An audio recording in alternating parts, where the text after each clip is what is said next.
okay अब हामी यो बसमा भित्र जाँदैछौँ यो बसको कलकत्ता जाने बस हेर्नुहोस् ल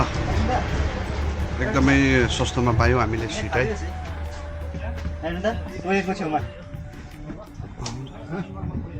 यस्तो छ है यो टोइलेट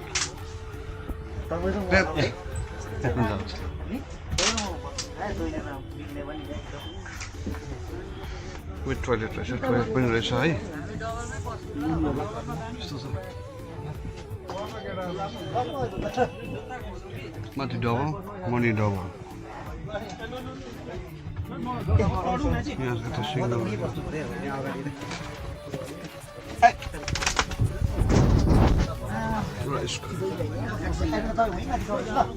कता बस्नु मा दुर्गा बस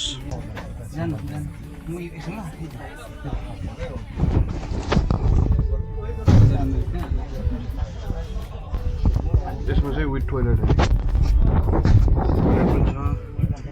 टोइलेट यहाँ फ्रन्ट सिटमा यता अगाडिपट्टि गएर लेफ्ट साइडमा रहेछ टोइलेट है सो एकदम कम्फर्टेबल छ विथ ब्ल्याङ्केट्स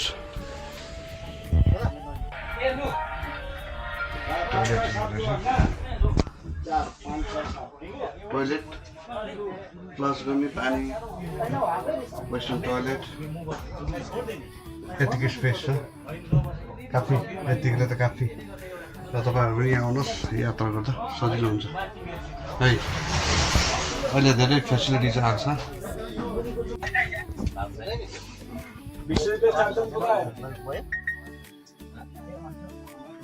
तपाईँको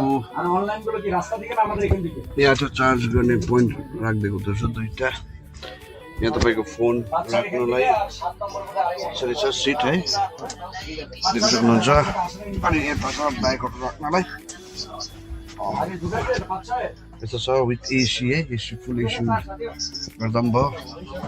र यो चाहिँ तपाईँहरूलाई अब भन्नुपर्दा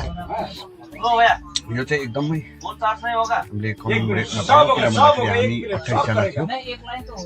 त्यसले गर्दाखेरि मार्केटिङ गर्दा कन्सेसन भयो है नभए चाहिँ तपाईँको यो उसको चाहिँ रेट चाहिँ सिङ्गल आउनु भने 1500 रहेछ है तर तपाईँहरूले मार्केटिङ गर्नु सक्यो भने 1200सम्म चाहिँ सिङ्गललाई दिँदो रहेछ र तपाईँले यो कुरो पनि याद गरिराख्नुहोस् है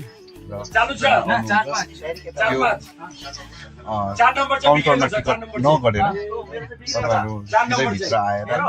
सोधी खोजी गर्नुभयो भने चाहिँ धेरै कम हुँदो रहेछ र काउन्टरमा चाहिँ तपाईँको सिधै 1500 हो तपाईँहरू सिलगढीबाट कलकत्ता जानु हुँदैछ भने अहिले चाहिँ यस्तो सुविधा छ अनि पहिलाको जस्तो टोइलेट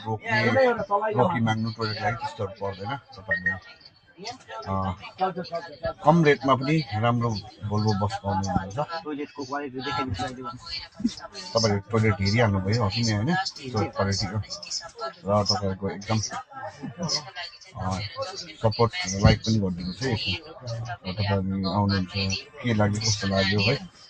एकदमै राम्रो छ बस सर्भिस पनि एकदम यहाँबाट 7:30 7 बजी कलकत्ता 6:30 पुऱ्याउँछु भनेको छ र हेरौँ कति दिन्छ तपाईँहरूलाई आउनुहोस् आएर तपाईँहरूले पनि हेर्न सक्नुहुन्छ है अहिले तपाईँहरूले टोइलेटको भएको चाहिँ एकदमै प्रायः बसमा रहेछ अहिले प्रायः सुरु निकै आइसकेको छ बाहिर टोइलेट भएको र तपाईँहरूले टेन्सन नमानी ट्रेनको टिकट पाएन तत्कालमा पनि पाएन भने तपाईँले बसबाट ट्राभल गर्न सक्नुहुन्छ 1000-1200को बिचबाट र त्यो चाहिँ तपाईँहरूमै डिपेन्ड छ जति सक्दो घटाउन सक्नुहुन्छ घटाउनुहोस् र यो बसको नाम चाहिँ तपाईँहरूलाई मैले अघि भने होला सायद मा दुर्गा हुन्छ अनलाइन बुकिङ गर्नुभयो भने चाहिँ अनलाइनमा चाहिँ फिक्स रेट हुन्छ है तपाईँले आएर एजेन्टहरू पक्रिनु भने चाहिँ धेरै सस्तो हुँदो रहेछ है त्यो कुरा चाहिँ आज हामीले पनि जान्यौँ र हामी 28जना भएकोले गर्दा हामीले 1000 रुपियाँ मात्रै पऱ्यो एकजनाको